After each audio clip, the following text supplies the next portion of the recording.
శివుడికి కాళికాదేవి రూపంలో ఉన్న పార్వతికి నాట్య పోటీ జరిగిన స్థలం ఎంతో ప్రసిద్ధమైన స్థలం ఈ స్థలం. ఈ ఆలయ చరిత్ర ఏమిటనేది ఇప్పుడు మనం తెలుసుకుందాం. ఈ ఆలయం 12వ శతాబ్దంలో చోళుల చేత నిర్మించబడింది. కానీ ఈ ఆలయ దర్శనానికన్నా ముందు మనం భద్రకాళి అమ్మవారి దర్శనం చేసుకొని తర్వాత శివాలయానికి వచ్చి శివుని దర్శనం చేసుకుంటేనే మనకు ఆ పుణ్యం అనేది దక్కుతుందని శివుడు అమ్మవారికి ఒక వరం అనేది ఇచ్చారనమాట. అమ్మవారికి ఎందుకు వరం ఇచ్చారన్నది నేను చరిత్ర చెప్తున్నప్పుడు పూర్తిగా వివరంగా చెప్తాను. వీడియోని ఎక్కడ స్కిప్ చేయకుండా చూడండి. గుడి అయితే చాలా విశిష్టమైంది, చాలా బాగుంటుంది గుడి కూడా చూడడానికి.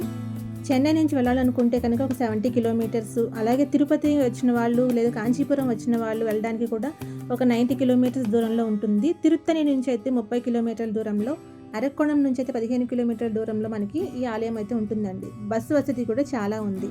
శివుడు నాట్యం చేసిన మండపాలు మొత్తం 5 ప్రసిద్ధమైన మండపాలు ఉన్నాయి. వాటిల్లో చిదంబరం నటరాజస్వామి ఆలయం అయితే మొదటిది కనక సభ అని చెప్తారు. రెండవది మధురై మీనాక్షి ఆలయంలో ఉన్న రజిత సభ. ఇప్పుడు మనం చూడబోతున్నది తిరువేలంగాడు అనే ఊరిలో ఉన్న మూడవది రజిత సభ. తరువాత తిరునెల్వేలిలోని నీలయప్పన్ ఆలయంలో తామర సభ అని 4వది ఉంది. తిరుకుట్రాలంలో కుట్రాలనాథర్ ఆలయంలో చిత్తర సభ 5వది ఉందన్నమాట. ఇక్కడ అమ్మవారు భద్రకాళిగా పేరు పొందినా కూడా ప్రశాంతమైన మొహంతో మనకి దర్శనమిస్తారు. ఇది ఆలయం ఎంట్రన్స్ అనమాట. మనం వెళ్ళేటప్పుడు కుంభాభిషేకానికి రెడీ చేస్తున్నారు, అందుకని కొంచెం అంతా కట్టేసి ఉంది. ఆలయ ఎంట్రన్స్ ఇది. శివాలయం భద్రకాళి అమ్మవారి ఆలయానికి మేము వెళ్ళడం కుదరలేదు, కానీ మీరు ఎవరైనా వెళ్తే ఫస్ట్ అమ్మవారి దర్శనం చేసుకొని తర్వాత శివాలయానికి దర్శనానికి రండి. ఈ ఆలయ చరిత్ర అయితే ఇప్పుడు తెలుసుకుందాం. పూర్వం శుంభన్ ఇషుంభన్ అనే 2 రాక్షసులు ఉండేవారు. వీళ్ళిద్దరూ శివుని కోసం ఘోర తపస్సు చేసి శివుని అనుగ్రహం అయితే పొందారు. శివ అనుగ్రహం ప్రకారం ఆయన ఇచ్చిన వరం ఏంటంటే వీళ్ళు రక్తపు చుక్క ఎక్కడ కింద పడినా సరే అక్కడ శివలింగం అనేది ఉద్భవిస్తూ ఉంటుందన్నమాట. ఆ వరం ఉండడం వల్ల వాళ్ళకి ప్రాణ నష్టం లేదు. రక్తం కింద పడిన చోటల్లా శివలింగం ఉద్భవిస్తూ ఉంటుంది. అందుకని వీళ్ళు దేవతలని ప్రజల్ని హింసించడం మొదలుపెట్టారు.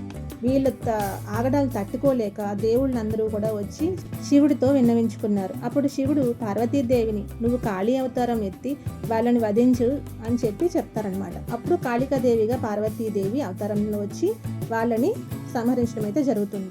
కానీ వాళ్ళ రక్తం కింద పడితే శివలింగం ఉద్భవించి మళ్ళీ వాళ్ళకి ప్రాణం వస్తుందని చెప్పి ఏం చేస్తుందంటే ఆవిడ ఆ రక్తాన్ని సేవిస్తుంది పార్వతీదేవి.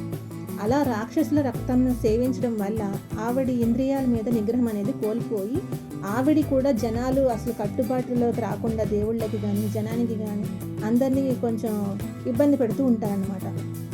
అయితే శివుడికి పార్వతికి యుద్ధం జరిగితే మంచిది కాదు లోకానికని బ్రహ్మ విష్ణువు నారదులు వీళ్ళందరూ ఒక చోట చేరి శివుడికి పార్వతీదేవి కాళికా రూపంలో ఉన్న పార్వతీదేవికి నాట్య పోటీ జరుపుదాం అని నిర్ణయించుకొని ఇక్కడ జరిగే నాట్య పోటీ రత్నసభలో నాట్య పోటీ పెడతారు. అలా నాట్య పోటీకి అమ్మవారు కూడా ఒప్పుకొని నాట్య పోటీకి వస్తారనమాట. ప్రతి భంగిమ శివుడు చేసే ప్రతి భంగిమ కూడా పార్వతీదేవి ఎంతో సునాయాసంగా చేస్తూ ఉంటారు.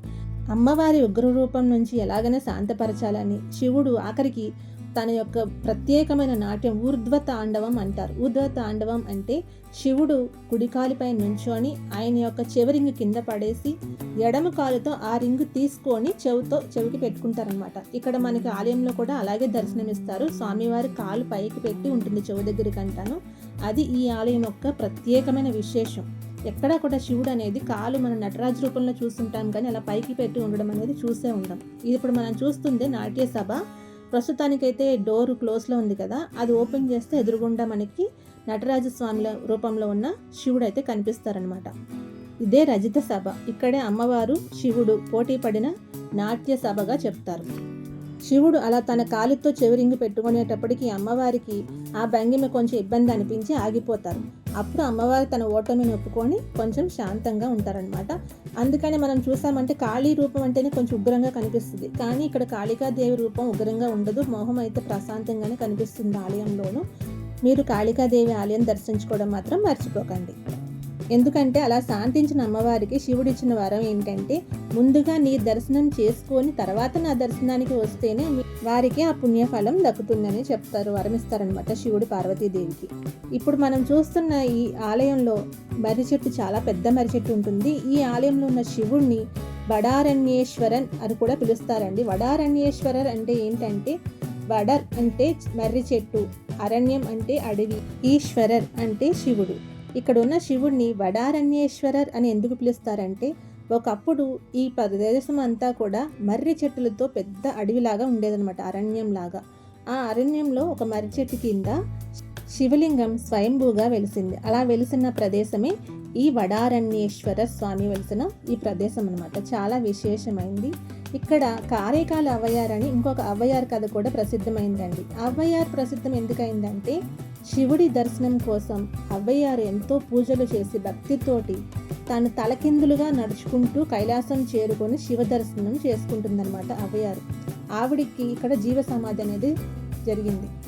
ఆవిడ భక్తికి మెచ్చి శివుడు నాట్యం చూడడానికి రమ్మని ఈ ఆలయానికి పిలుస్తారు ఒకసారి. అప్పుడు అవ్వయారు వచ్చి నడుస్తూ వస్తున్న ప్రతి చోట కూడా శివలింగాలు ఉద్భవిస్తూ ఉంటాయి అన్నమాట. ఇలా నడుస్తూ నేను పోతా ఉంటే శివలింగాలకి కాలుతో శివలింగం ఉద్భవించడం ఏంటి, అది నా పాపం అవుతుంది అని చెప్పి మళ్ళీ తలకిందులుగానే అవ్వయారు నడవడం మొదలుపెట్టి శివపార్వతుల నృత్యం చూడడానికి ఇక్కడికైతే వస్తారనమాట అవ్వయారు. ఆవిడ జీవ సమాధి కూడా ఈ ఆలయంలో ఉంది, అది కూడా చూడటం మర్చిపోకండి. లోపల వీడియో అలవ్ లేదు కాబట్టి నేను లోపల తీయలేదు, బయట ప్రాంగణాలు మాత్రమే తీస్తాను. ఆలయం లోపలికి రాగానే ఒక పక్కన వినాయక సన్నిధి, ఒక పక్కన సుబ్రహ్మణ్యేశ్వర స్వామి సన్నిధి ఉన్నాయి. ఇవి దర్శనం చేసుకొని మనం ఎదురుకు వెళ్తూ ఉంటే నందీశ్వరుడు కూడా ఉన్నారు. ఈ స్థలానికి ఇంకో ప్రత్యేకత ఏంటంటే 276 పాడల్పెట్ర స్థలాలలో 15వ స్థానంలో ఉందంట ఈ స్థలం. పాడల్పెట్ర స్థలం అంటే ఏంటంటే న్యాయర్లు అనే శైవ సాధువులు ఉండేవారు. వాళ్ళు శివుని కీర్తిస్తూ చాలా పద్యాలు అవి రాశారనమాట. కీర్తనలు అంటారు కదా, అవి రాశారు. వాళ్ళు రాసిన పాటలు ప్రసిద్ధమైన ఆలయాలలో ఇది 15వ స్థానంలో ఉంది. అంత ప్రసిద్ధమైన ఆలయం అన్నమాట. 273 పాడల్పెట్ర స్థలాలు మన ఇండియాలోనే ఉన్నాయండి.